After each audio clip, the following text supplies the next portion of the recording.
Recently, some Nigerians and interest groups have been calling for the removal from office of the chairman of the Independent National Electoral Commission, Professoror Attahiru Jega, with latest of such clamor coming from the National Association of Nigerian Students over their omission from the accredited election observers of the forthcoming general elections by INEC. Also clamoring for the exit of Professoror Attahiru Jega from office as INEC boss are some youths of Niger Delta who took to the streets to pass a vote of no confidence on Professoror Attahiru Jega to conduct free, fair and credible elections. Reacting to these developments, some political parties, including the People's Democratic Party and Citizens Popular Party, who spoke in favor of the clamor for Professor Attahiru Jega's exit, however, harped on the need for it to be done within the confines of the law. The position of PDP, and I'm sure of most Nigerians, is that the rule of law must always prevail, no matter whose ox is God.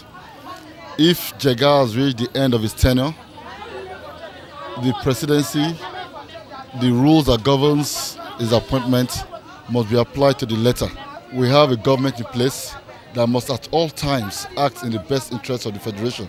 We are running a constitutional democracy. We should look at what does the law say. If the law permits for his exit, he should go. If the law says he should remain, he remain. Because as far as I'm concerned, there is no need for we be labeling ourselves over irrelevant issue. For the All Progressives Congress in Edo State and Accord Party, the call for the removal of Professor Attahiru Jega is illegal and therefore unacceptable. It has no basis, either in law or even in fact. He has conducted successive elections, each one significantly better than the last. And so what will now form the basis for it? At the dying minute of election, you want to remove the referee. It's not possible.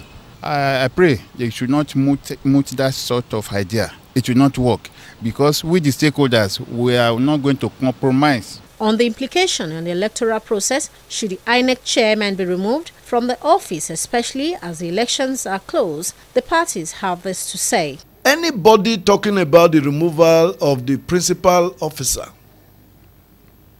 of an umpire in an election period, to me, is like somebody planning a coup against his country.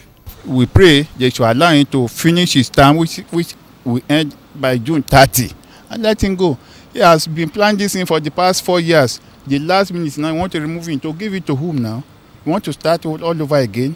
The Constitution says they should hand over by May 29. One man's retirement issue coming to an end does not stop the integrity of that institution. So, if his tenure comes to an end, his tenure comes to an end. Because if the guy don't go, we will not discover new persons. There are still very more persons in Nigeria who are overloaded with integrity. Who have what it takes to manage INEC more better than Jega. Professor Attahiru Jega's tenure elapses on June 30th, 2015. Deborah Ubefun reporting.